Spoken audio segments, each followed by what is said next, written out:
Bienvenue dans Confidences d'entrepreneur. Ici, on vous dévoile de l'intérieur ce qu'un entrepreneur traverse lors d'une opération marquante de son parcours. Je suis Thomas Fertin, entrepreneur et surtout conseil en stratégie financière depuis près de 10 ans. Je dirige le cabinet Conseil, Finance et Transmission, cabinet de fusion-acquisition basé à Bordeaux. J'ai eu la chance, au cours de mon parcours, de rencontrer des centaines de chefs d'entreprise avec des histoires et des itinéraires incroyables. Et j'ai ressenti le besoin de créer ce podcast afin de pouvoir les mettre en lumière. Dans ce podcast, on désacralise le mythe de l'entrepreneur à succès. La vie d'un entrepreneur, c'est souvent des réussites et des moments de satisfaction, mais il ne faut pas oublier qu'aussi, chacun d'entre nous traverse parfois des moments de crainte ou de difficulté. Chaque mois, je vous plonge au cœur du récit d'un invité qui nous raconte son parcours à travers une opération marquante. Cela peut être une vente, une acquisition, une association ou même l'ouverture d'une procédure collective. L'objectif sera de comprendre le contexte, la stratégie et la construction de cette opération, tout en se mettant dans la peau du dirigeant pour mieux saisir ce qu'il a vécu. Aujourd'hui, j'ai la chance de vous présenter Daniel Duclos, directement au sein de sa ferme d'élevage de porcs noirs de Gascogne. En effet, Daniel est un personnage haut en couleur, avec un langage imagé, teinté d'un brin d'accent lot-et-garonnais.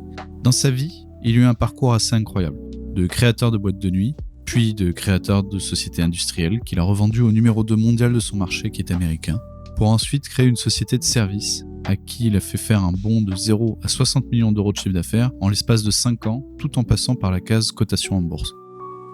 À maintenant 62 ans, c'est un heureux éleveur de porcs noirs, apiculteur, restaurateur sur son domaine près de la ville d'Agen. En réalité, c'est la pré-retraite dont on a tous probablement rêvé. Nous allons revenir sur son parcours tout en faisant un zoom sur sa stratégie de développement, sa méthode de gestion parfois un peu extrême, sa vision de capitaine d'industrie et les quelques belles embûches traversées dans sa vie professionnelle, comme le fait de se faire virer de sa propre boîte par exemple.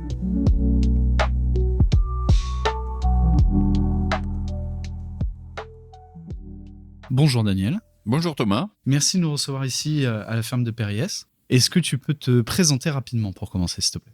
À me présenter, donc je m'appelle Daniel, j'ai 62 ans et quelques maintenant, ça commence à faire, et je suis né en 62, donc ça c'est pratique.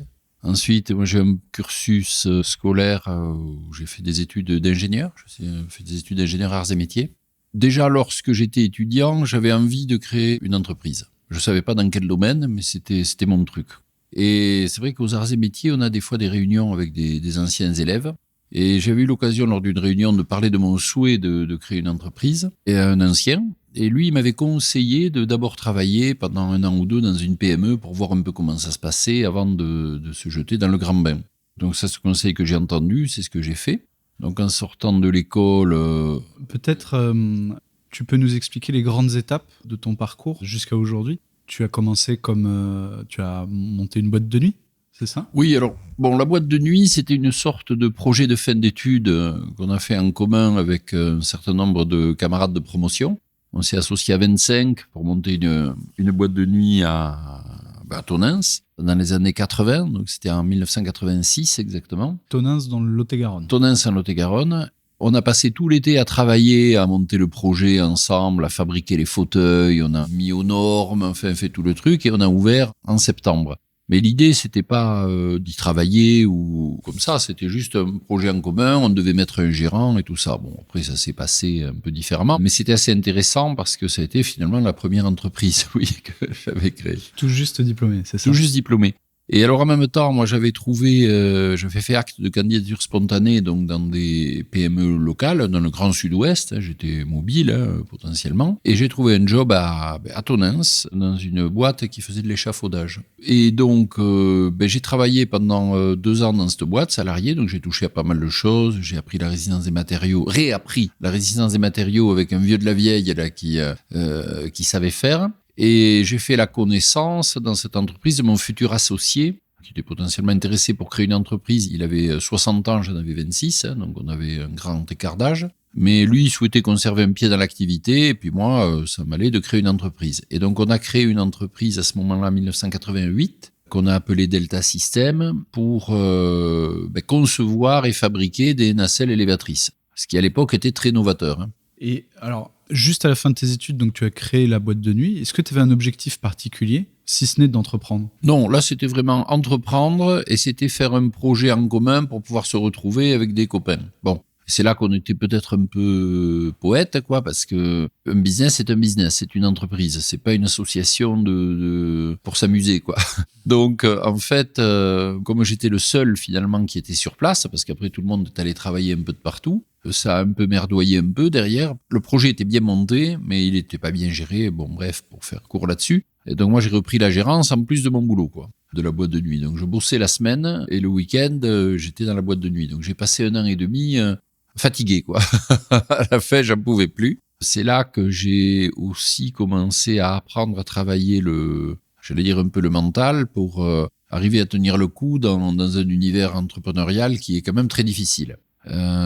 Du coup, tu as décidé de fermer la boîte de nuit et de finalement te réorienter vers Delta Systems, c'est ça? Oui, alors j'étais déjà très orienté sur Delta Systems, mais j'ai décidé d'arrêter la boîte de nuit et qu'on a fermé, effectivement. Enfin, il y a quelqu'un qui l'a reprise, et puis bon, après ça a fermé. Mais je dirais à un moment, il fallait accepter de jeter l'éponge parce que je pouvais pas tout faire. Quand je parle de gestion du mental aussi, c'est un peu une question un peu de développement personnel pour arriver à gérer le stress, à garder un esprit positif en dépit des emmerdements qui sont les nôtres, quoi, en tant qu'entrepreneur. Parce que justement, alors tu es Gadzar, tu es diplômé des arts et métiers, c'est plutôt prestigieux. Comment est-ce qu'un Gadzar se dit je vais ouvrir une boîte de nuit dans le Lot-et-Garonne? La boîte de nuit n'était pas mon projet professionnel, hein. C'était un projet loisir, parallèle. C'était un projet parallèle. Aux arts et métiers, on organise beaucoup de soirées. On fait le grand gala, on fait des soirées étudiantes et tout, donc c'était un peu plus dans cet esprit-là, quoi. C'était l'esprit de faire un projet associatif, bon, qui prenait la forme d'une petite entreprise, avec des copains pour pouvoir se retrouver, faire la fête et tout ça. C'était plutôt ça. C'était pas un projet industriel. La première entreprise industrielle, c'était vraiment Delta Systems.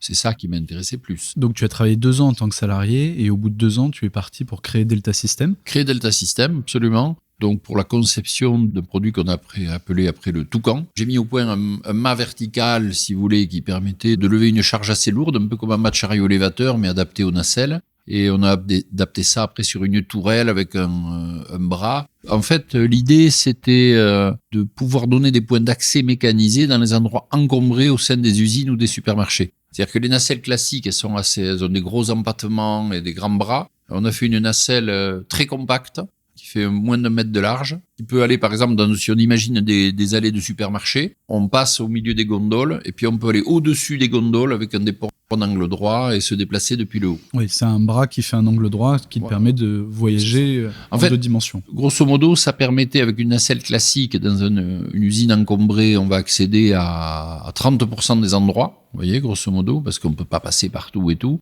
Avec cette nacelle-là, vu sa compacité et sa manœuvrabilité, on accédait à 90% des endroits. Donc, ça a été un bon succès. Comment, à 26 ans, tu as pu créer une entreprise industrielle? Je parle en termes de capitaux, en termes de compétences, en termes de soutien. Alors, ça, c'est vrai que c'était un sujet. Quand j'ai travaillé dans l'échafaudage, j'ai rencontré quelqu'un qui s'appelait Claude Allemann, qui est devenu mon associé. C'était un des actionnaires de cette boîte d'échafaudage qui s'appelait Selectetem, qui a été repris depuis par Altrad, qui est plus connu, quoi. Et donc, c'est lui, quelque part, qui a amené les capitaux. Moi, j'ai amené l'énergie, lui, il a amené les capitaux. J'avais négocié un licenciement. Donc, je suis à l'époque resté 14 mois au chômage pour créer la boîte. Hein. Donc, je ne pesais pas salarialement parlant. Hein. Un cousin à moi qui a également fait la même démarche, donc il s'est associé avec nous. Et donc, on a travaillé sur la mise au point des machines pendant 1 an et demi, quasiment, sans rien vendre et tout ça au départ. Donc, c'est effectivement assez chaud. Je ne connaissais pas à l'époque les capitaux risqueurs, les trucs comme ça. Donc, on a fait un peu d'alimentaire. Hein. On a fait des machines spéciales, des motos à 5 pattes. On a fait des choses que personne ne voulait faire, qui nous ont permis de faire un peu de business et d'acquérir aussi du savoir-faire. Et ensuite, on a fini par sortir le Toucan, donc le produit de série, qui a très bien démarré et qu'on vendait tout en vente directe. Il n'y avait pas tellement de loueurs à l'époque. Hein. Tu avais développé la machine, et tu as fait une ligne d'assemblage, une ligne de fabrication-assemblage. On faisait même la soudure. Ouais.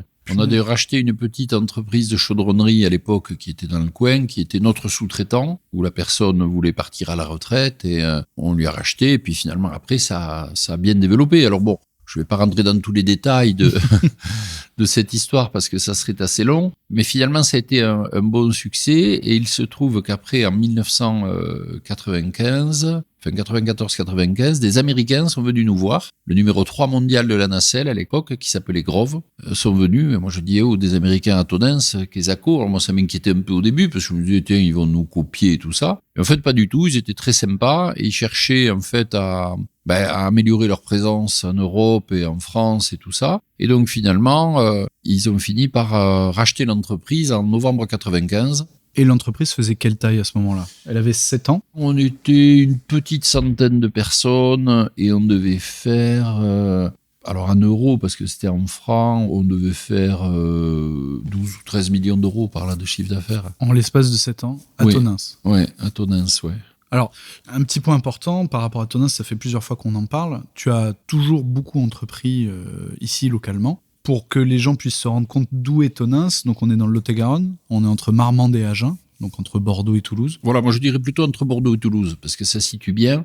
Ouais. En fait, Tonins, on est à 1 heure de Bordeaux, porte à porte, s'il n'y a pas d'embouteillage. Bon, ce qui n'arrive jamais. Ce qui n'arrive jamais. Mais si on est en milieu de journée, tout ça, ça va. Mais c'est un peu ça. Et on est aussi sur un axe autoroutier, sur l'axe Bordeaux-Toulouse, et on est sur un axe de train, qui est l'axe Bordeaux-Toulouse. Donc finalement, on n'est pas isolé. Oui, mais Tonins, c'est une commune de 10 000 habitants. Oui. Toi, tu avais déjà 100 salariés. Alors, 10 000 habitants en 2023. Donc, je ne sais pas combien il y en avait.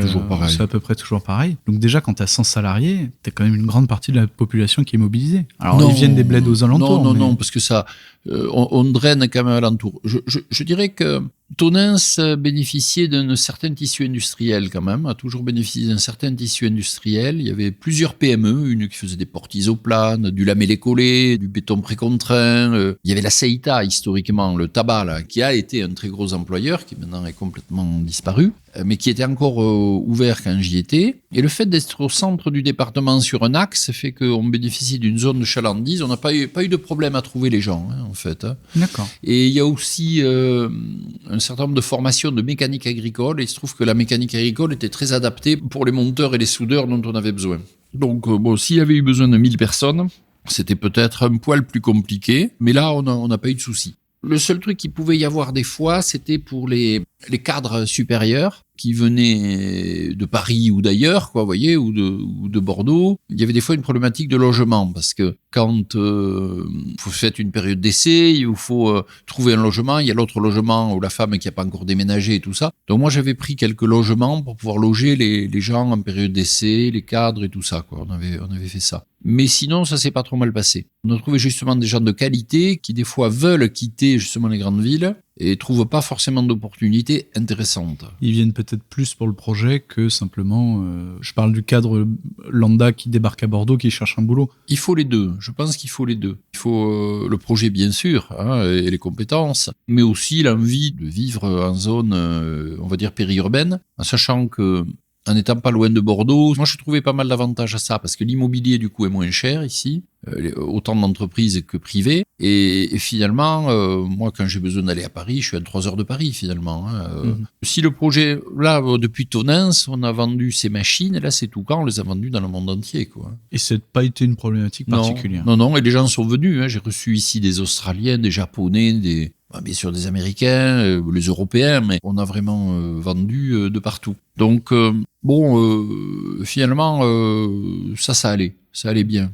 Pour en revenir aux Américains, donc ils débarquent pour prendre des renseignements, finalement ils te font une offre. Comment est-ce que tu réagis, toi, devant cette offre? Bon, on n'a pas fait une offre de suite. Nous, déjà, on n'était pas vendeurs, donc ça, c'est plus sympa. Donc, on a posé nos conditions et ils ont racheté un bon prix. À l'époque, on a vendu, c'est en euros, 6 millions d'euros, la boîte. D'accord.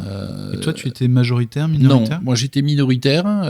C'était monsieur Allman, Claude Allman, qui était majoritaire. Mais bon, donc moi j'ai touché net d'impôts un peu plus d'1 million d'euros, donc à l'époque c'était très très bien. Et tu avais 31 ans, 32 ans? Et j'avais en 95, j'avais 34 ans. 33 ans. 33 ans, ouais, 33 ans. Et là, tu as 1 million d'euros net sur le compte? Oui, mais ça, moi, je m'en foutais un peu. C'était, moi, pour miser, quoi. J'avais pas l'âge de prendre la retraite. Alors, il se trouve que moi, déjà, quand j'ai vendu, je suis resté PDG salarié de la boîte pendant 2 ans. J'aurais pu rester plus longtemps, mais je suis resté 2 ans parce que, en fait...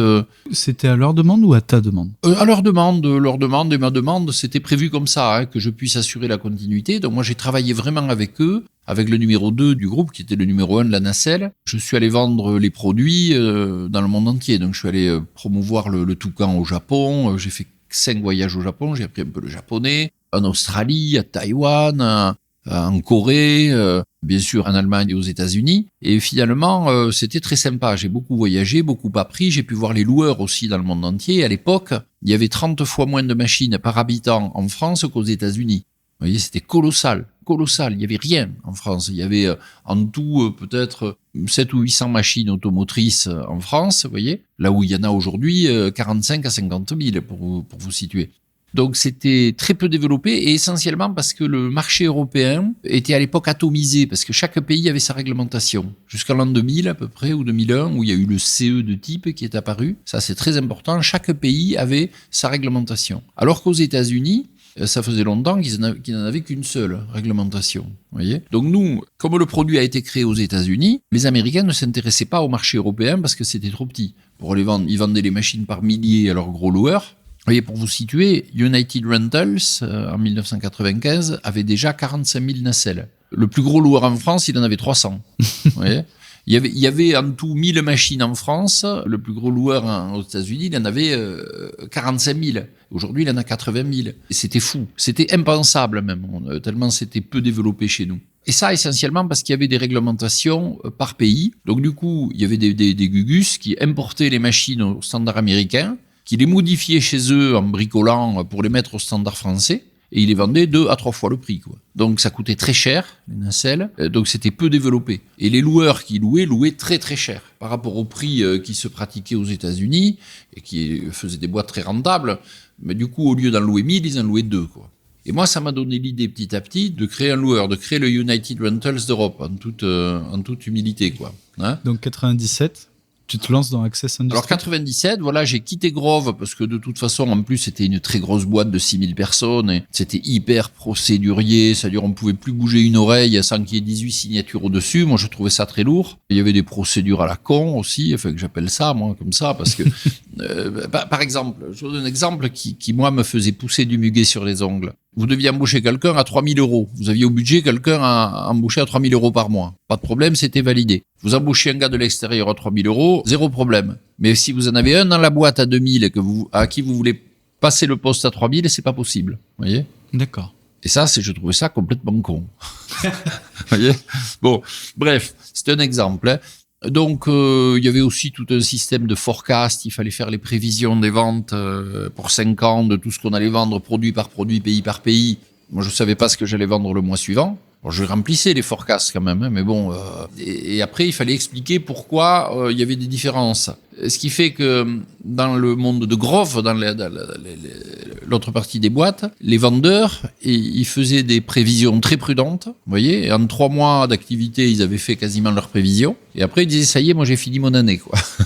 Ouais, c'est complètement contre-productif. Ouais, et puis ils passaient la moitié de leur temps, au lieu de vendre, la moitié de leur temps à remplir les formulaires de prévision et d'explication et tout ça. Donc moi j'ai fait un peu interface pour que moi les vendeurs vendent, quoi. Hein, voilà. Okay. Mais bon, c'était un peu l'idée. Donc moi je m'emmerdais un peu dans cette grosse boîte et donc je suis parti en 97 pour créer Accès Industries. Toujours dans le Lot-et-Garonne. Toujours le siège, toujours en Lot-et-Garonne. Pour faire de la location. Parce qu'il faut dire aussi que, du temps de Delta System, notre produit, le Toucan, qui se vendait très bien aux utilisateurs finaux, dans les usines ou au supermarché, les loueurs n'en voulaient pas. Il y avait quelques loueurs qui commençaient, vous voyez, les Loxam existaient, qui louent tout ça, mais ils avaient peu de nacelles. Et ils disaient, le Toucan, ça se louera pas, c'est trop cher, et patati patata. Ça vaut à peu près 2 fois le prix d'une plateforme à ciseaux de même hauteur. Hein. Sauf que, un ciseau, vous allez faire 20% d'accès dans une usine, avec le Toucan, on va faire 85%. Et nous, on se disait, mais c'est pas possible, vu qu'on le vend, il doit pouvoir se louer. Et comme les loueurs ne voulaient pas y aller, on a créé Delta Buy,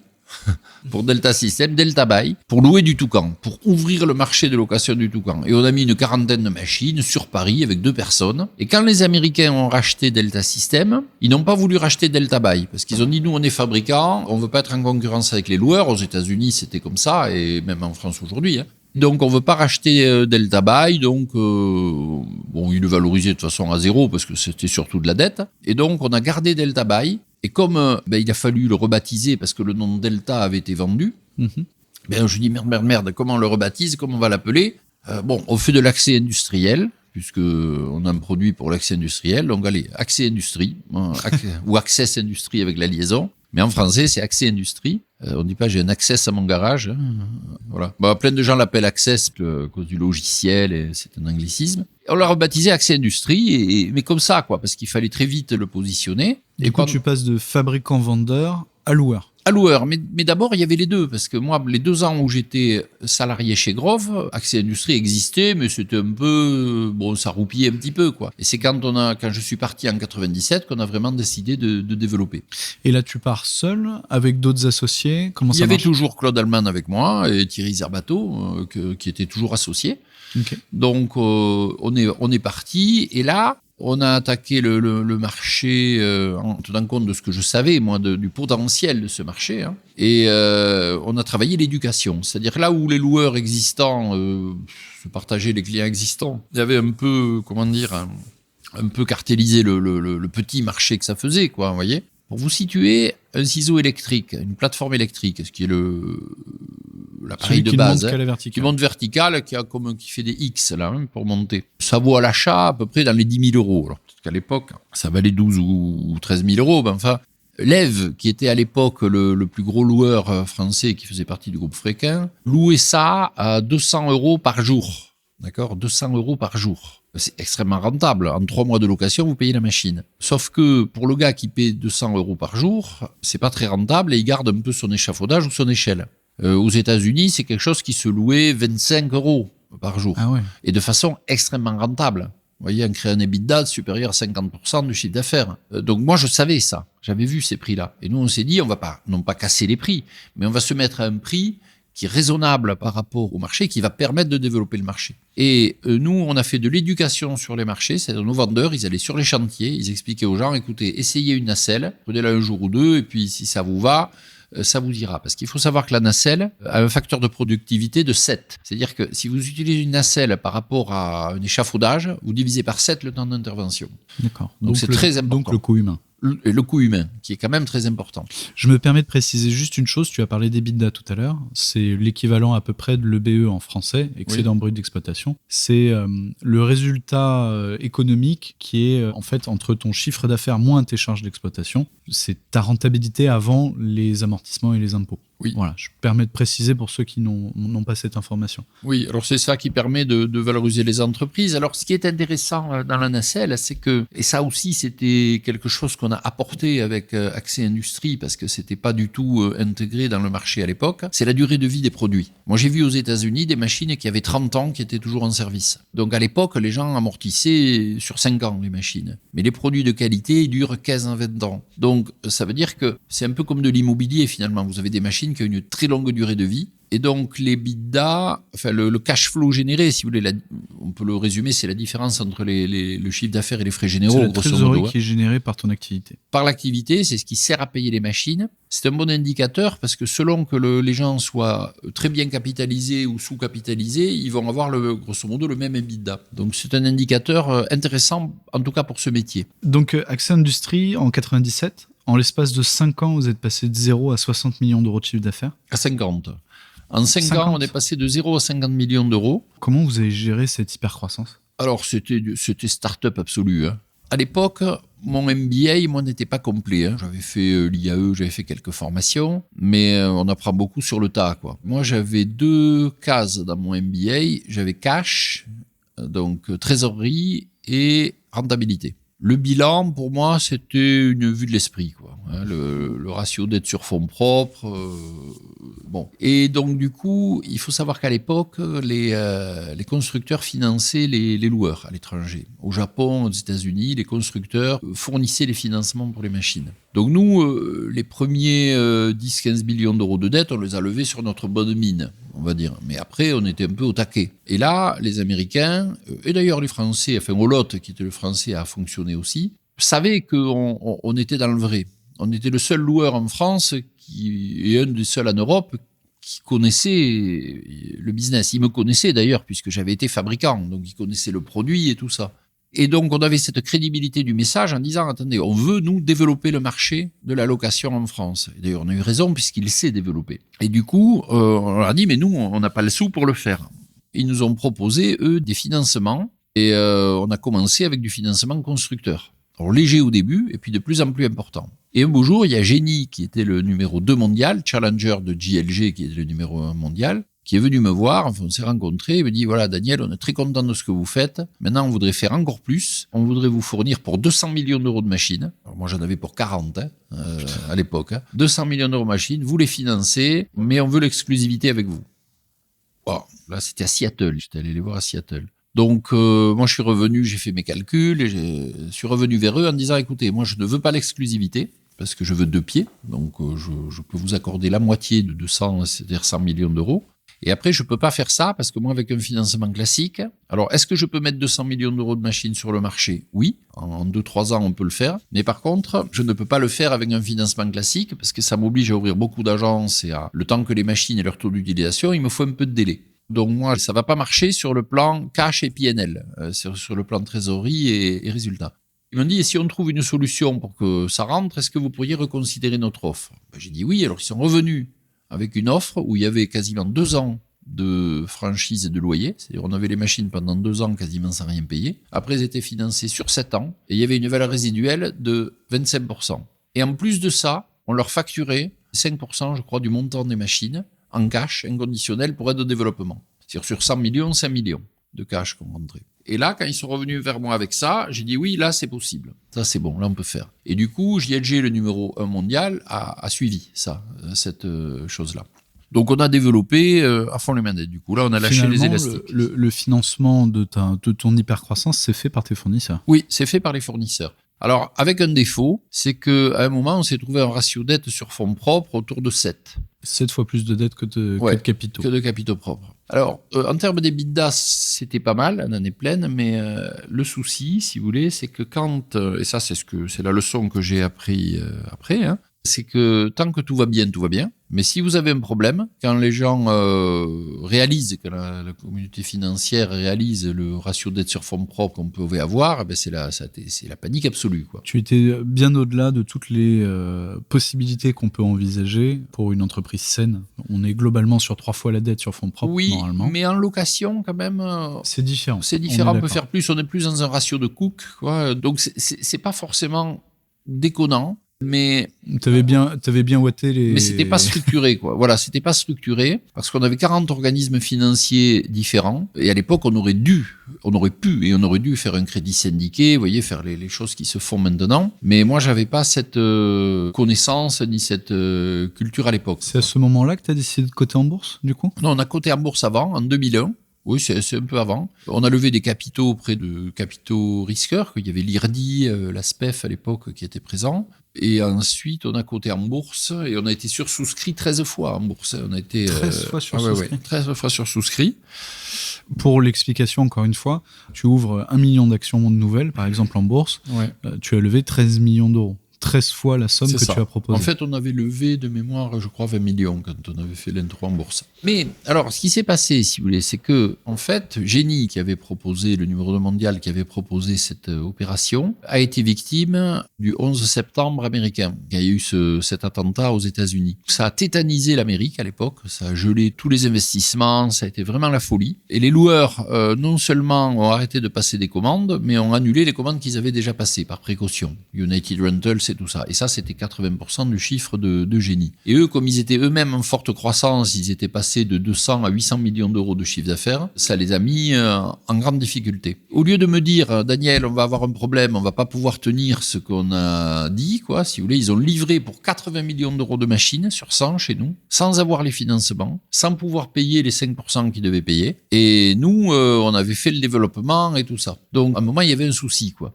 Bon, et il nous disait pas, on a un problème. Il nous disait, oui, ça arrive. Et donc, nous, on était on était un peu tendu en trésor. C'était une formule start-up.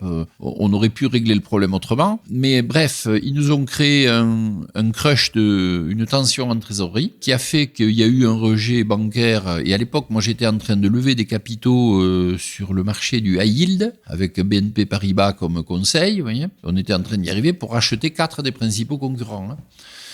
Et on était en bourse cotée à valoriser 120 ou 130 millions d'euros et tout ça. Comme on a eu ces rumeurs ces rejets pirates qui sont apparus, si vous voulez, qui ont été publiés parce qu'on n'avait pas que des amis, eh bien, ça fait rumeur de faillite et tout. Le cours de bourse a été divisé par 20 ou en quelques jours. La levée de fonds, on l'oublie. Puis on est passé de statut de star du showbiz à pestiféré total, quoi. Et le résultat des courses, c'était qu'on avait pour 200 millions d'euros de dettes, dont 110 qui n'étaient pas financés, et un EBITDA qui aurait dû être, un chiffre d'affaires, on va dire, qui aurait dû être de 75-80 millions, qui post-crise a atterri à 40. Donc on s'est trouvé on était grosso modo à 40 millions d'euros de dettes, 16 millions ou 17 millions de cash flow, ou 18 à l'époque. De trésorerie générée dans l'année. De trésorerie générée dans l'année, mais il en aurait fallu 25-30 pour faire le truc, et des fonds propres qui étaient passés de plus 40 millions à moins 40, grosso modo, parce qu'on a négocié, bien sûr, avec tout le monde, des abandons de créances, des reports d'échéance et tout ça. On s'est battu, je me suis battu énormément pour sauver cette entreprise, et on atterrit en 2-3 ans avec, on était à peu près à ça, 40 millions de chiffres, 15 millions, mais une dette et des fonds propres négatifs. Alors la dette était restructurée, et c'est là qu'on a cherché des capitaux, et c'est là aussi que je dirais, j'ai pris une leçon de choses avec le directeur financier de JLG, qui à l'époque était le numéro 1 mondial, qui nous ont vachement bien soutenus dans cette période. Aujourd'hui, c'est plus les mêmes actionnaires, mais à l'époque, c'est des gens qui ont été vraiment très sérieux. Là où Génie, eux, c'est parti en cacahuète parce qu'ils ont dû vendre leur boîte pour éviter le Chapter 11, donc la faillite. JLG, eux, ont été solides et ils nous ont vraiment bien soutenus dans cette période de crise. Et le directeur financier de JLG, JLG, ça devait faire 2 milliards de chiffre d'affaires, coté à la bourse de New York. Et un jour, je dis, Jim, il s'appelait Jim O'Dourde, qu'est-ce que vous pourriez me donner comme conseil si vous en aviez un à donner? Et là, il s'est assis, il m'a regardé, il m'a dit, vous voyez, Daniel, alors en anglais évidemment, mais je vais vous la faire en français. Il me dit, Daniel, chaque fois que vous m'avez vu, vous m'avez parlé de cash et de P&L, c'est-à-dire à savoir de trésorerie et de rentabilité. Jamais vous m'avez parlé de balance sheet, donc de bilan.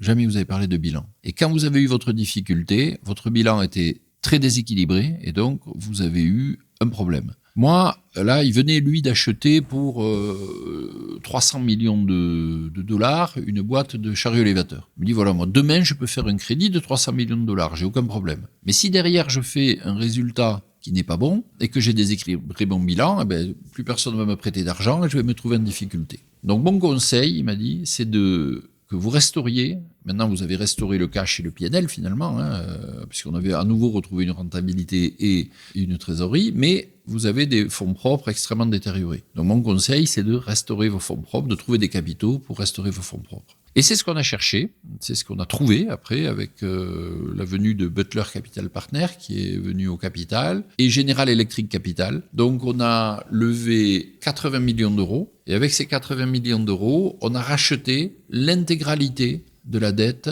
qu'on avait avec des discounts. C'est-à-dire que bien sûr, on a dit aux gens, parce que quand on a rendu des machines qui avaient été en crédit bail, il y avait des machines qui sont rentrées en mars, qu'on a rendues au mois de juin, elles n'avaient jamais été louées et elles étaient à 100% de leur valeur. Les crédits bailleurs, même s'ils étaient garantis par les constructeurs, ils nous ont facturé 100% des loyers jusqu'au bout.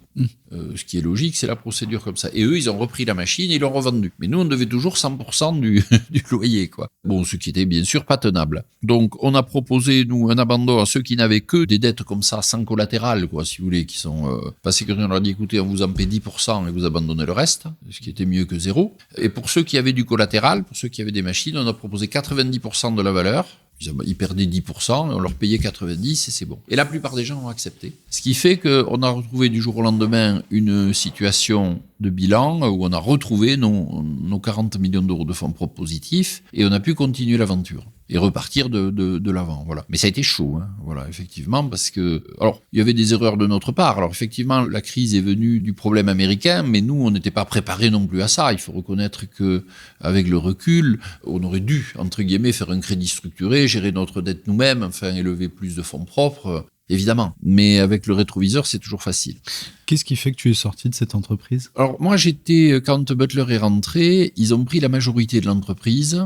Comment dire, moi j'avais affaire à quelqu'un qui s'appelait Jean-Louis Grevet, qui était quelqu'un de sérieux, on va dire, hein, qui était un très bon élément, qui comprenait ce que c'était un entrepreneur, une entreprise et tout, quoi. Et il avait un assistant qui s'appelait Pierre Coste, qui lui était un petit bonhomme, on va dire. Voilà, hein, moi je dirais ça comme ça. Un jaloux aigri qui a rien fait de sa vie. Et lui, son truc, c'était de virer les gens. Il était content quand il pouvait virer les gens, montrer son importance. Mais il a servi à rien. C'est-à-dire autant quand il y avait Jean-Louis Grevet, il nous a aidé à lever 100 millions auprès de Natixis. Enfin, c'était vraiment quelqu'un d'efficace et qui nous a amené à bien progresser dans l'entreprise en termes de reporting et tout. Autant l'autre, il nous a pas été du tout. Et en 2009, il y a eu la crise quand même des subprimes, hein, qui a affecté toute l'économie. Donc nous, on a été affecté aussi, Accès. Donc on a été en crise pendant 5 ans, enfin, avec un EBITDA qui est retombé autour des 19 millions et qui était un peu tendu. Donc, on avait besoin de 19 pour rembourser la dette, on générait 19. Ouais. J'ai dit à un moment, ça, c'est pas possible, ça peut pas durer des années. Sur le fil du rasoir. Alors, on en parlait avec les actionnaires, ils disaient, écoutez, nous, on peut rien faire, on peut pas vous aider, on peut plus mettre d'argent. Donc, on s'est démerdé, on a renégocié tout seul la dette en faisant une conciliation avec, c'était plus facile parce qu'il y avait un crédit syndiqué. Donc moi j'ai renégocié cette dette-là et j'allais dire tout seul avec mes associés et on a obtenu au lieu de rembourser 19, on a remboursé plus que 7. Une partie de la dette est passée in fine, on a retrouvé ça. Alors crédit syndiqué, c'est le fait que tu as un intervenant qui gère toute la dette pour toi. Oui. La dette de 19 qui passe à 7 en in fine, c'est que... Non, 7 c'est des remboursements. La dette est restée la même. On devait 60 millions à l'époque, mais il y avait une échéance très courte. On a obtenu d'avoir une échéance moindre et de le reporter, ce qui a permis par la suite après de le refinancer, parce qu'on est sorti de crise. Bon, ensuite, moi je dirais que j'avais aussi créé une autre entreprise qui s'appelait ATN pour fabriquer des nacelles avec Accès, pour Accès au départ, hein, enfin sur cahier des charges, des nacelles de loueurs. Bon, et puis grosso modo, moi j'étais minoritaire et Jean-Louis Grevet est parti. Les mondes d'interlocuteurs chez Butler, c'est devenu ce Pierre Coste, qui lui était pas du tout au niveau, quoi. Eh bien, lui, il a décidé à un moment qu'il fallait se passer de moi. Bon, un peu en collaboration avec des gens internes à la boîte, hein. J'ai pas du tout vu venir ça, parce que, bon, moi, j'étais vraiment en confiance avec mes gens, mais bon, il y en a qui le voyaient d'un autre œil, donc ils ont dit, tiens, il vaudrait mieux... peut-être que Duclos, il soit en dehors de la boîte, on s'en sortirait mieux sans ça. Mais c'était après que la dette ait été renégociée quand même. Hein. Donc ça, c'était pratique. C'est-à-dire, ils se sont trouvés après avec une boîte qui faisait 19 millions d'euros d'EBITDA, il y avait plus que 7 à rembourser, alors qu'avant il y avait 19. Hein. Et il se trouve qu'en plus, derrière, il y a eu la sortie de crise, parce qu'en 2016, grosso modo, l'économie a commencé à aller beaucoup mieux. Et donc, les 19 millions d'EBITDA sont passés à 23, 24. Donc, c'était... Qu'est-ce que ça t'a... Enfin, tu t'es fait sortir de chez toi, finalement. Je me suis fait sortir de chez moi. Ouais, on travaille bien le mental avec ça aussi. C'est à ce moment-là que tu as écrit ton livre ou c'est un autre moment ? Non. Le livre, j'avais écrit bien avant. Parce que pour moi, la gestion du mental et du stress et tout, c'était quelque chose que j'ai commencé à travailler dès les années 90. Hein, parce que j'ai trouvé que sinon, c'était difficile. Du coup, j'ai mis en application tout ça. Hein, voilà, très bien. Alors je me suis récupéré du coup l'entreprise ATN, mais qui était très dépendante d'Accès, donc j'ai pas réussi à la développer comme je voulais. Tu as fait un autre projet entre-temps qui s'appelle Goupil Industries. Alors non, Goupil Industries... Tu étais juste investisseur, c'est ça ? Alors j'étais investisseur et ça c'était bien avant, c'était dans les années 2000. Quand on a eu la crise de 2001 avec Accès, donc moi je pouvais plus soutenir ce projet de Goupil, donc du coup j'ai cédé, enfin c'était mon frère qui dirigeait Goupil, et mon cousin, j'ai cédé toutes les parts, j'ai dit moi je peux plus vous aider, je vous abandonne ce qu'on a mis, hein, ce qui était déjà sympa parce qu'on avait fait la phase de démarrage, mais l'affaire n'était loin d'être gagnée à l'époque, et derrière ils ont bien réussi et ils ont pu vendre à Polaris. Alors pour préciser, Goupil c'est les petits véhicules qu'on voit électriques dans les mairies, dans les entreprises. Dans la DDE, enfin on voit à Bordeaux ils récupèrent les poubelles, etc. Oui. C'est des véhicules à châssis étroit qui se faufilent dans les villes, ouais, c'est ça. Qui a été racheté par Polaris plus tard. Encore une boîte lot-et-garonnaise. Oui. Qui est toujours là, hein, Qui est toujours à Bourran. Voilà. Ouais. Polaris, le Canadien qui fait les quads et les véhicules pour s'enflammer, pour s'envoyer en l'air, quoi. Ouais, c'est ça. Oui, puis des utilitaires, ils font pas mal de petites choses. C'est après ATN que tu décides de créer iRent, c'est ça? Alors, oui, iRent, l'idée avait germé du temps d'Accès Industrie, parce qu'en fait, la maturité du marché étant venue importante, hein, c'est-à-dire qu'il y a 25 ans, il fallait expliquer à quelqu'un ce que c'était une nacelle. Aujourd'hui, les gens, ils savent ce que c'est une nacelle. Et si je fais un parallèle avec la mini-pelle, vous voyez, la mini-pelle qui a 20 ans de plus, hein, on n'était pas né quand c'est sorti pratiquement, enfin en tout cas toi, t'étais pas né. Moi, j'étais juste né, quoi. Mais au départ, les mini-pelles, c'était pris pour des gadgets, pas des trucs sérieux, des jouets, quoi, vous voyez. Et aujourd'hui, ça s'est tellement développé que si vous dites aujourd'hui à un maçon, écoute, à cet endroit-là, tu peux pas passer une mini-pelle, tu vas creuser à la pelle et à la pioche, il va vous rironner, quoi. Il va vous rironner. On n'a même pas l'idée de creuser sans mini-pelle aujourd'hui. Alors qu'il y a 50 ans de ça, les fondations des maisons se faisaient à la pelle et la pioche. Bon, eh bien, la nacelle, c'est un peu pareil. Maintenant, si les gens sont habitués aux nacelles, et si vous arrivez sur un chantier, vous dites, écoute, là, la nacelle, elle passe pas, donc on va devoir monter un échafaudage ou travailler autrement, quoi, à la corde à nœuds, eh bien, le gars, il va vous rironner, quoi, aussi. Il va dire, attends, moi, ou c'est en tout cas très coûteux, parce qu'un échafaudage, c'est très coûteux. C'est pas coûteux par le matériel, mais c'est coûteux le temps de montage, la vérification et le démontage. Bon. Et puis aussi le fait qu'il faut monter et descendre à chaque fois, quoi. Vous voyez, vous n'êtes pas directement à portée. Donc, les nacelles, un peu les produits de niche, ont commencé à apparaître pour aller porter des points d'accès là où les autres machines ne passent pas. Mais c'est un peu plus compliqué à manier. Par exemple, si vous imaginez les échoppes bordelaises avec un couloir de 1,50 m de large ou 1,20 m des fois de large, 15 mètres de long, et il y a une cour au bout, et dans cette cour, il faut monter à 30 mètres de haut, ben là, il n'y a aucune nacelle classique qui peut faire ça. La nacelle dite nacelle araignée, pourquoi ? Parce qu'elle a des pattes comme des stabilisateurs, c'est pour ça qu'on appelle ça araignée, c'est pas du tout anatomique, parce que les araignées ont 8 pattes, et là il n'y en a que 4. Mais elle permet de se replier, on replie les pattes, elle se replie très compacte, elle peut faire jusqu'à 80 cm de largeur, 2 mètres de haut, vous voyez, et elle passe dans des petites portes et petits endroits, et après on redéplie tout, et ça permet d'accéder très haut. Ce produit-là, il est un peu plus technique, et nous, on avait bien sûr identifié ce besoin assez tôt, mais par contre, on avait quand même du mal dans nos équipes à gérer ça, parce que comme c'est un produit plus technique, il est plus compliqué, les gens étaient habitués à louer ce que les clients connaissent déjà. Donc un ciseau électrique, les nacelles articulées classiques, les clients les connaissent mieux que les vendeurs à la limite, hein, où il n'y a pas de complexité d'utilisation ni d'explication à faire. Alors que là, c'est un peu plus technique. Quand le gars à la machine arrive, il ne sait pas s'en servir, il faut lui expliquer comment mettre les stabilisateurs, comment changer la batterie de la télécommande, des petites choses comme ça. Donc il y a besoin d'être plus spécialisé, vous voyez, techniquement. Il y a plus besoin de conseils, il y a plus besoin d'assistance, on peut dire ça comme ça, que pour les machines classiques. Et c'est pour ça que l'idée de créer une division qui était spécialisée dans ces produits-là, elle est née comme ça. Et moi, quand je suis parti d'Accès, donc j'ai voulu développer iRent pour louer ces produits aux loueurs. Non pas aux clients finaux, mais aux loueurs. Comme le loueur était embêté de partout avec ses produits techniques, et ça reste vrai, hein, les gros loueurs, quand vous avez 300 machines dans une agence qui sont standards, faciles pour vous à gérer, et si vous en mettez 2 qui sont très techniques, eh bien, personne les connaît, quoi. Le vendeur les connaît pas, le technicien les connaît pas et tout, donc du coup, le service au client n'est pas au rendez-vous. Et donc, il est pertinent, moi j'avais vu ça aussi en Angleterre où ça se faisait beaucoup comme ça, des gens qui louent aux loueurs ces machines avec le service, avec le conseil et tout ça. Et donc c'était l'idée un peu de iRent, qui a été on va dire la dernière entreprise un peu de nacelle que j'ai créée, que j'ai vendue aujourd'hui à l'importateur de nacelle araignée, justement, parce que ça faisait sens aussi, parce que l'importateur de nacelle araignée, parce que bon, effectivement, nous, ça a bien marché, iRent, ça a bien fonctionné, on a fait la promotion auprès des loueurs, mais du coup, il y a des petits loueurs aussi qui se sont mis à acheter des nacelles araignées, du coup.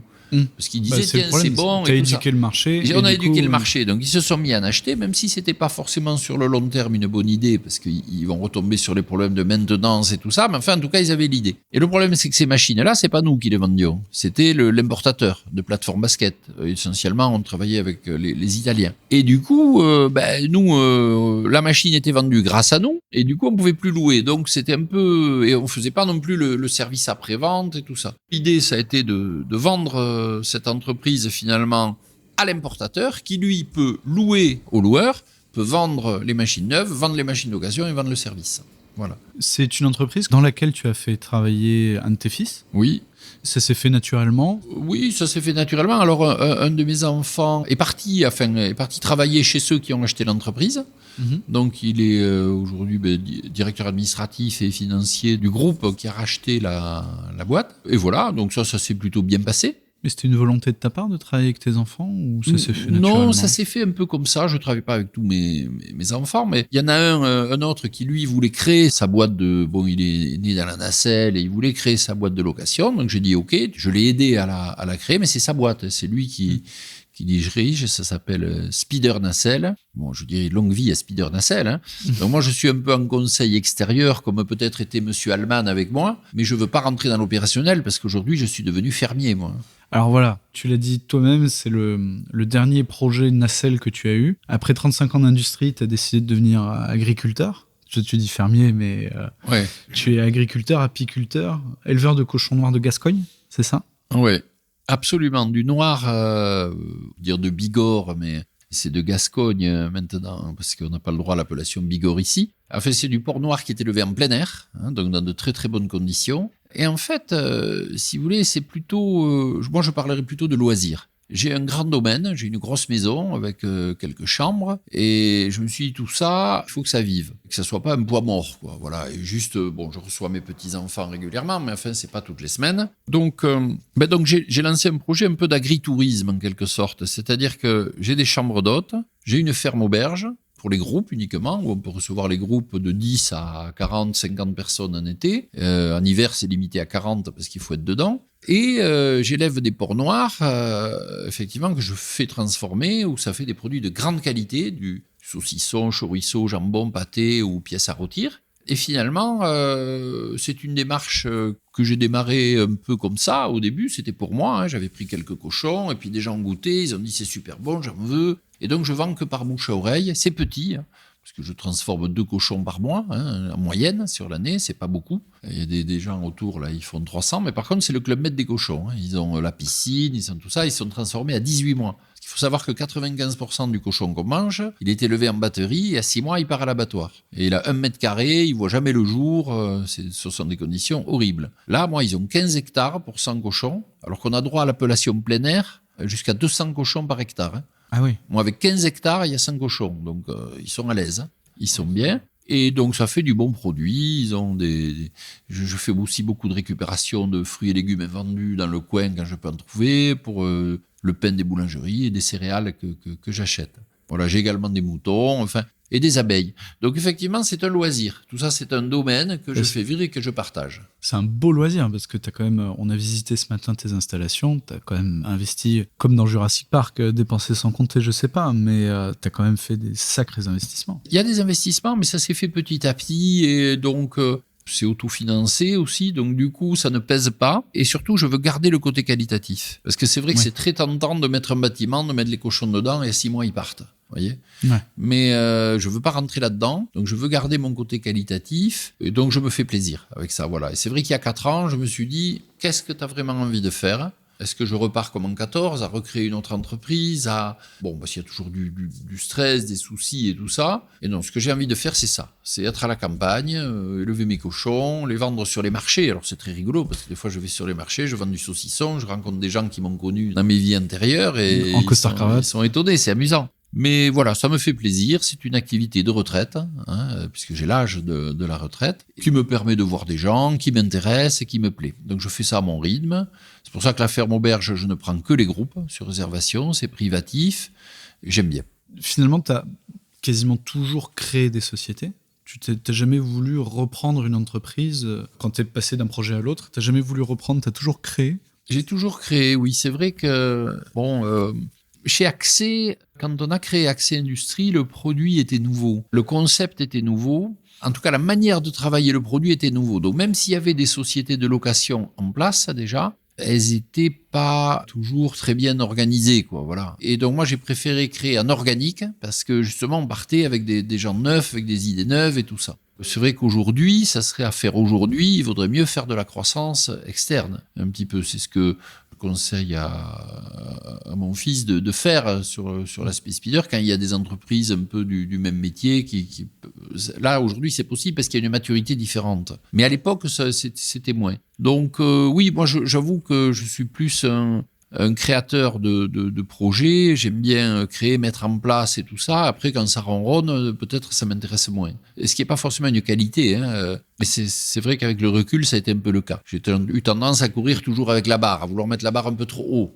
Vous voyez, à mettre trop de pression sur la structure. Et des fois, l'élastique, il était tellement tendu qu'il était limite à casser. Et des fois, on est passé assez près de la correctionnelle.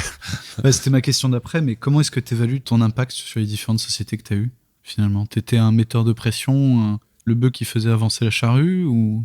Non, moi je pense que j'ai toujours eu une vision des projets.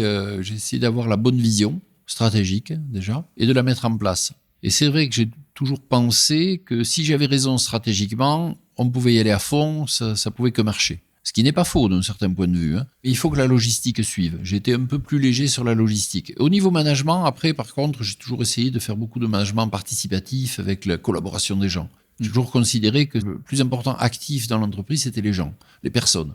Donc, j'ai toujours fait des séminaires, des réunions à petits comités, parce que quand vous faites une réunion à 200 personnes, on voit personne, en fait. Donc, j'ai fait, même chez Accès, il y avait 500 personnes, on faisait des petits groupes, des réunions en petits groupes 15-20, où on faisait du kayak, de la rando, des choses comme ça. Et pour rencontrer les gens, même du terrain, quoi, voilà, parce que sinon, on est dans la haute sphère, on voit qu'une dizaine de personnes et on se déconnecte. Et aussi pour montrer le respect aux gens, qui pour moi était réel. Autant je pouvais des fois peut-être me disputer avec un cadre supérieur, mais avec les gens techniciens et tout ça, moi je pense que tout le monde mérite le respect. Voilà, j'ai essayé ça. Alors bien sûr, en faisant, on fait toujours des erreurs, mais globalement, j'ai toujours privilégié la bonne ambiance dans l'entreprise, l'esprit d'équipe. Je pense que c'est fondamental, hein.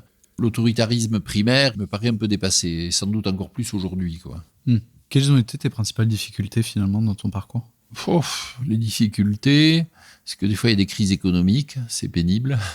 Elles sont de plus en plus fréquentes. Oui, mais l'autre toujours été. Je crois qu'il y en a toujours eu. Les difficultés, je crois que quelque part c'est ce que j'ai recherché, quoi, finalement, parce que l'entreprise c'est un peu une aventure moderne. Autrefois, on allait attaquer le château du voisin avec les saguets, là, vous voyez, du temps des seigneurs et tout. On allait guerroyer, vous voyez, comme on dit. Là, maintenant, on guerroie économiquement, hein, ce qui est quand même assez sanglant des fois, malgré tout. Mais c'est une espèce d'aventure moderne. C'est une aventure, l'entreprise. Donc, une aventure, qui dit une aventure, dit stress, dit risque. Et moi, j'ai toujours eu un rapport au risque. Quelque part, j'ai été un peu joueur. Je suis pas du tout joueur, genre casino, choses comme ça, mais joueur en disant, allez, on mise, on tente, on y va, on met tous les ingrédients, et puis, Inch'Allah, quoi. Et quand moi j'ai vendu la première boîte, j'ai tout remisé, quoi. J'ai tout remisé. J'ai pas cherché à garder, à sécuriser un patrimoine et tout. Ça a jamais été mon truc, ça. J'ai tout remisé, et même quand on avait fait l'intro en bourse, j'avais pas pris d'argent. Ce qui, avec le recul, pouvait être une erreur, hein. Mais tout l'argent qui a été levé était pour l'entreprise. Pour moi, c'était l'entreprise d'abord. Et d'ailleurs, les entreprises que j'ai créées, pour la plupart, en tout cas, sont toujours là. Il y a plus de 1000 personnes qui travaillent dans les entreprises que j'ai créées et qui sont toujours là. Donc, c'est pas si mal monté quand même, hein. Même la première, qui fabriquait le Toucan, elle est toujours au sein de JLG. Il y a, je sais pas, 150, 180 personnes qui bossent. Il y a des gens que j'ai embauchés qui y sont toujours encore, hein. Bon, ils doivent approcher de la retraite maintenant. Et ça, je suis content de ça. Pareil pour Goupil, dont j'ai eu l'idée initiale, mais même si c'est pas moi qui l'ai finalisé, ou Accès Industrie, qui est aujourd'hui une très très belle entreprise. Donc voilà, moi je suis content de ça, et je suis très content de ce que je fais aujourd'hui aussi, quoi. Hein, voilà. Si t'avais 15 ans de moins, tu ferais quoi là? 15 ans de moins, ça fait quoi? 55 ans, waouh. 20 ans de moins. 20 ans de moins, je referai pareil, mais je le ferai, ça n'a pas de sens, parce que je le ferai d'une façon beaucoup plus posée en fonction de ce que j'ai appris aujourd'hui. Et c'est pour ça que le seul conseil, moi, que je vais donner à mon fils ou à mes enfants ou à qui n'en veut, c'est en disant, mettez la barre un peu moins haut que ce que j'ai fait moi, quoi. Voilà, moi j'ai mis la barre au max, mais je me la suis pris dans la tronche aussi, quoi, des fois. Voilà. Donc il faut asseoir les bases un peu, quand même, un peu plus que je ne l'ai fait. Ouais. Est-ce que ce serait ton conseil à quelqu'un qui veut se créer aujourd'hui, qui veut créer une entreprise, devenir entrepreneur? Ce serait ça ton conseil? Oui, de prendre des bases, de prendre des capitaux. Ça, je savais qu'il fallait des capitaux, mais voilà, d'asseoir les bases de façon à pouvoir bâtir sur des fondations solides. Bien sûr, il y a une part de risque quand même toujours importante, mais moi j'ai été souvent dans les phases start-up quand même, hein, où c'était mais sans les capitaux des startups, quoi. Alors, c'est vrai, quand je voyais des gens qui lèvent des fois 100 millions, qui font 0 de chiffre d'affaires, bon voilà, moi j'aurais eu ça, ça aurait été nickel. Mais à l'époque, on savait même pas, il n'y avait pas de ces capitaux encore, quoi. Enfin, après, oui, pour accès, on a fait appel aux capitaux, mais pas pour Delta, première entreprise. Donc voilà, moi, en tout cas, j'ai eu beaucoup de plaisir à faire tout ce que j'ai fait.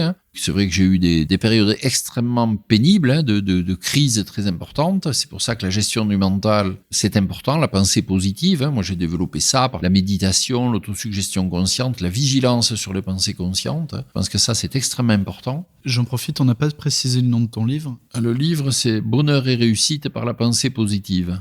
Voilà. Bonheur, c'est un bien grand mot, mais c'est surtout, voilà, moi j'ai étudié ça toute ma vie en fait.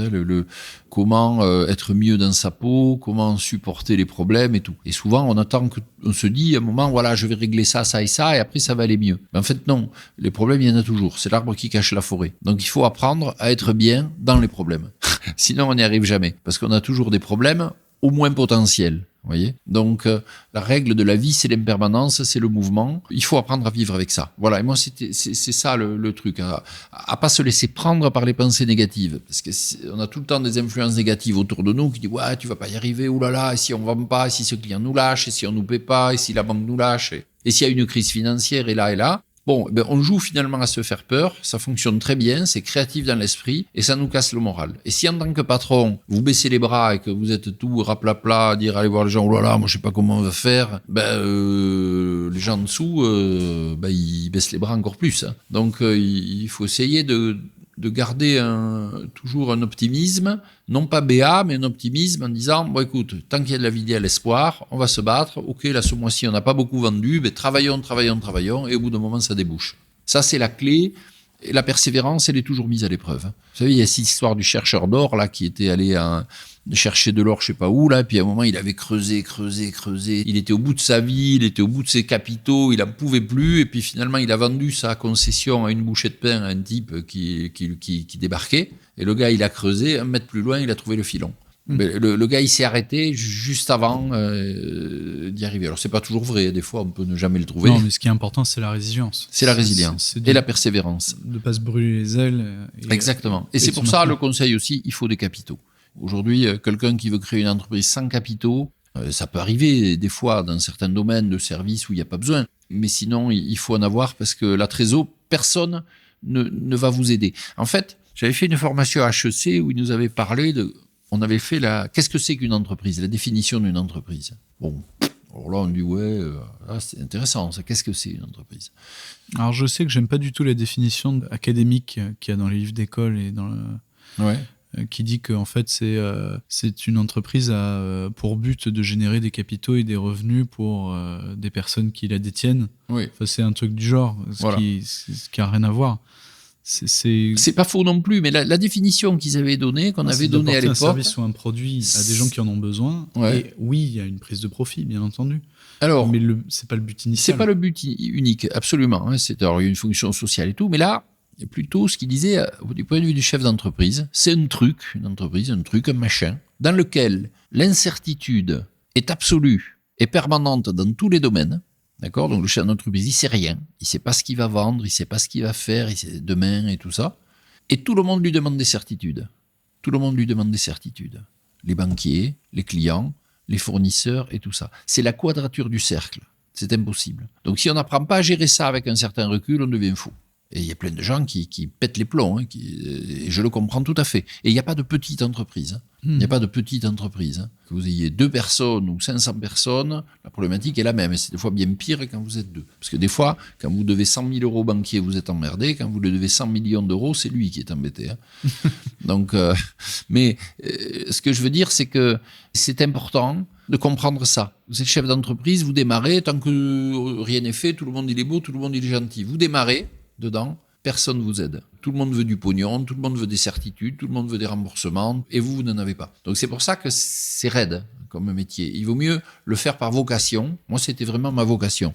Donc j'ai pris beaucoup de stress et de problèmes, mais quelque part, j'ai choisi de faire ça. Tu anticipes parfaitement mes questions. Est-ce que tu as motivé d'une façon ou d'une autre tes enfants à devenir chef d'entreprise ? Ou est-ce que c'est venu naturellement en te regardant? Mes enfants... Alors, ils le sont pas tous. Ils le sont pas. Il y en a qu'un qui a voulu être chef d'entreprise parce que il se le sentait. Je les ai surtout pas motivés à faire ça parce que si on se le sent pas, il faut pas le faire. J'ai vu trop de gens, moi, qui ont pris la suite de leurs parents et qui se sont cassés la vie, quoi. Non pas cassé la voix. Il faut être fait pour ça. Il faut être fait pour ça. Si on n'a pas envie, il vaut mieux faire autre chose, franchement. Parce que moi, j'ai adoré faire ça, mais j'en ai chié quand même. Voilà. Donc, il faut être prêt à ça, quoi. Le risque, il est total en permanence. Et puis, à tout point de vue. Où il y a un accident, c'est pour votre pomme. La prison, elle est pour vous. Le truc, il est pour vous. On est responsable de tout. Alors, vous écoutez les cas qui vous disent « Oh là là, mais là, il y a des risques tout le temps. » La vie est un risque. Donc, ce rapport au risque, il doit être géré. Après, c'est vrai que des fois, il y a des cadres de grands groupes qui ont géré des filiales et tout ça. Ils se disent, tiens, je vais me créer une entreprise et puis je sais faire. Mais ils savent pas faire, souvent. Parce que le seul truc qu'ils n'ont pas géré, c'est la trésor. Ils n'ont pas géré la trésorerie. Parce que dans les grands groupes, il y a un trésorier qui fait ça, on lève les grands capitaux, les trucs et tout. Mais dans une PME, vous n'avez pas ça. Et la trésor, c'est un stress épouvantable. Donc, quand vous commencez à avoir un crush de trésor, à pas savoir si vous allez payer les salaires, les trucs et tout, les échéances, ça rend fou. Voilà. Donc, c'est pour ça qu'il faut des capitaux. Moi, je décris une entreprise à certains clients, à certains banquiers avec qui je discute. Je dis c'est un écosystème qui vit, qui évolue. Parfois, il tombe malade. Tu as ton directeur commercial qui claque sa dème un lundi matin. Tu l'avais pas prévu le vendredi soir en partant en week-end. C'est ça. Et c'est ça le sujet, c'est toujours arriver à trouver l'équilibre dans l'écosystème pour pas qu'il tombe trop malade et arriver à le maintenir en vie jusqu'à un objectif final. Voilà. Et en même temps, ceux qui n'évoluent pas meurent aussi. Donc il faut une vision parce qu'effectivement, vous voyez, par exemple, quand Kodak, là, ils ont pas vu venir le numérique, ils ont disparu derrière. Vous voyez. C'est pire que ça. Ils l'ont vu venir et ils ont dit non parce que notre business model, c'est de vendre des films. Oui, c'est ça. Non, mais je sais. Donc ils ont refusé l'innovation. Ils ont refusé parce qu'ils avaient, je crois, même le brevet du truc à un moment. Mais bon, je veux dire, le concurrent le plus dangereux, vous voyez, le concurrent de l'échafaudage, c'était pas un autre échafaudeur, c'était la nacelle. Bien que l'échafaudage ait encore il a ses applications. Tu la connais, celle d'Henry Ford? Si j'avais demandé à mes clients ce qu'ils voulaient, ils m'auraient demandé des chevaux plus rapides. Oui. Voilà. C'est ça. Donc l'innovation, c'est compliqué parce que quand vous êtes dans l'innovation, vous êtes dans le flou et vous n'avez pas de passé à raconter. Donc, personne ne vous écoute au niveau des banquiers, des trucs et tout, c'est compliqué. Surtout dans le domaine industriel classique où il y a toujours des choses à faire. Donc, forcément, moi, souvent, même quand j'étais dans la boîte américaine, on disait, oui, mais c'est quoi l'historique, quoi? Ben, l'historique, il n'y en a pas. Quand rien n'existe et qu'il faut créer, tu dois y aller, mais tu sais pas. Et c'est pour ça que les circuits financiers, ils aiment bien les acquisitions. Parce que quand vous faites une acquisition d'une boîte qui existe déjà, elle a son track record. Elle a ses bilans, son activité déjà. Donc on dit, tiens, on va faire un chiffre d'affaires, mais c'est pas forcément un bon chiffre d'affaires. Mais on a déjà une activité avec une visu. Donc ça, les gens, ils adorent. Mais créer en organique, les gens, ils disent, oulala, moi je vois quand j'ai fait la ferme auberge ici, à un moment, les gens ils m'ont dit, mais oulala, mais ça marche ça, vous avez fait une étude de marché je dis, ben non. Mais une étude de marché, quand vous faites une étude de marché, bon là, pour la restauration, ça n'a peut-être pas de sens, mais imaginons sur le toucan, le produit que j'avais fait, je fais une étude de marché, mais je demande de quoi au marché? Parce que les gens, ils savaient pas que le produit existait. Donc le client, il pouvait pas me dire, tiens, ça me va. C'est que quand il a eu le produit entre les mains, qu'il a vu l'application, tiens, c'était bien. Donc, regardez, si on avait demandé il y a 40 ans, quel type de smartphone vous voulez? Qu'est-ce que vous voudriez comme téléphonie? Personne n'aurait imaginé ce qu'on a aujourd'hui, quoi. Personne. Enfin, moi, j'ai démarré, j'ai vu les premiers fax thermiques, à papier thermique arriver, quoi. Après, il y a eu les Radiocom 2000, là, les grosses valises, les trucs. Mais imaginez le smartphone qui, mondialement, passe Internet, les trucs et tout, c'était fou. Ça a fait un progrès colossal et qui génère aussi beaucoup de changements dans la manière d'appréhender les affaires et tout, et qu'il faut absolument intégrer. Parce que si on n'intègre pas ça, avant le commerçant, c'était celui qui savait sourcer un produit, qui le mettait à disposition du client en prenant sa marge. Aujourd'hui, avec Internet, on le trouve directement chez le fournisseur. Donc ça change beaucoup de choses, mais ça ne veut pas dire qu'il n'y a pas des opportunités. Il y en a. Mais ce ne sont pas les mêmes. Quel est ton objectif final avec la ferme? Enfin, aujourd'hui, ton projet principal, c'est la ferme. Oui. Mais quand est-ce que tu te diras, ça y est, j'ai mérité ma retraite et je lève le pied et je pars en vacances? Alors, ça, c'est aujourd'hui, parce que finalement, je fais déjà... je dois me méfier de moi-même un petit peu pour pas mettre la barre trop, parce que si je m'écoute, je voulais rajouter des mobil-homes autour du lac... des vaches, encore les trucs et tout ça. Donc, il faut y aller mollo. Je dirais aujourd'hui, avec la structure que j'ai, c'est bien. C'est bien. Mon but, c'est de faire vivre ça, d'en profiter. C'est ce que je fais aujourd'hui déjà, vous voyez, et de pouvoir payer le personnel qui fait vivre le domaine sans objectif de très grosse rentabilité, parce que là, j'ai trouvé le moyen de travailler plus pour gagner moins. Mais partir en vacances, je peux le faire aujourd'hui. Mais moi, je ne vais pas passer ma vie en vacances. Oui, je vais m'emmerder, moi. Au bout d'un moment, si je fais du kitesurf, alors je peux aller à Saint-Domingue une semaine, vous voyez. Mais si j'y passe 2 mois, je vais m'embêter. Moi, j'aime bien voir des gens, donc j'aime bien faire la cuisine. Donc aujourd'hui, voilà, je fais la cuisine. Alors aujourd'hui, je fais, 2 repas par semaine, en moyenne. Donc je les fais, j'y arrive, j'ai des gens qui m'aident quand même aussi. Effectivement, si j'en ai 10 par semaine, je vais prendre un cuisinier. Bon, mais je pourrais le payer aussi. Voilà. Donc le but, c'est que le domaine vive, que ça soit sympa, que ça soit agréable d'y vivre, d'y recevoir des gens, de partager, d'échanger. C'est un loisir pour moi. Et dernière question, si tu pouvais parler au Daniel qui allait créer, alors pas sa boîte de nuit, mais Delta System il y a une 40aine d'années, qu'est-ce que tu lui dirais ? Je lui dirais, mets la barre moins haut. Ouais. Mets la barre un peu moins haut. Non pas sur tes arrières, parce que ça, c'est un côté sécuritaire et qui ne me plaît pas, mais je dirais, mets la barre un peu moins haut. Moi, je supportais pas de voir une opportunité sans la traiter. Eh bien, il faut savoir le faire. Il faut créer la vache à lait comme il faut, asseoir un peu plus les arrières. Vous voyez. Et bon, après, on refait pas le passé, parce que voilà, j'avais aussi certainement la fougue de la jeunesse, mais c'est plus facile, j'aurais eu moins de difficultés si j'avais fait ça. Merci beaucoup, Daniel. Avec grand plaisir. Je remercie Thibaut Dupieris pour le montage et les équipes de Conseil Finance et Transmission pour leur soutien sur cette belle aventure. N'hésitez pas à nous contacter pour nous suggérer des invités ou des thèmes que vous souhaitez aborder. Ce projet n'est pas seulement le mien, je tiens à ce qu'il évolue avec ses auditeurs.